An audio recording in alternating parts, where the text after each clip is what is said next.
When it comes to expanding the NCAA tournament, is more really merrier? We talked to Andy Glockner now, who joins us on the phone. And Andy, if you do expand the tournament to 96 teams, which people have been talking about, does that mean we see whole power conferences getting in? It's going to feel that way. I mean, if we're looking at a scenario in a 64-team environment where the Big East is, asking for 8 or maybe even 9 teams, I mean, what are we looking at in 96 teams? I mean, is DePaul eligible now? Is one Big East win enough to get you into the NCAAs if you have that many spots?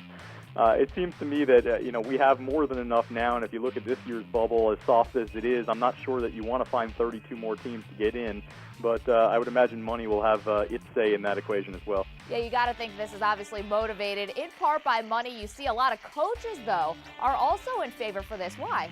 Well, it helps them if they make the NCAA tournament. I think that's the simple answer, which is job security, which in turn goes back to the money issue. And I understand their need for a little bit of expansion as Division I has grown.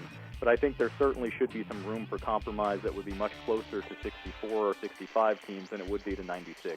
When you look back at some of the great moments of the tournament, especially lately, George Mason really comes to mind because I think it showed people that there's a lot more parity in college basketball. Do you think expansion would help that, or does it just make the rich get richer in those Power 6 conferences?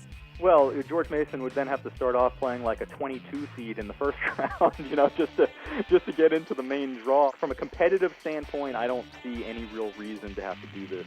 I think if you had a situation where you wanted to go to 68 teams or 72 teams, but I think when you really add another 50% of the teams onto this, I mean, look, there's a reason why a lot of people aren't all that interested in the NIT, and that's because the teams in it are just not that good. And to roll that caliber of team into an NCAA tournament, into a national championship event, where there are already a lot of teams in it that have no hope of actually winning the thing, I think would just water it down and would really weaken the magic of what the first weekend's all about. Andy Glockner, thanks for joining us. Thanks for having me on.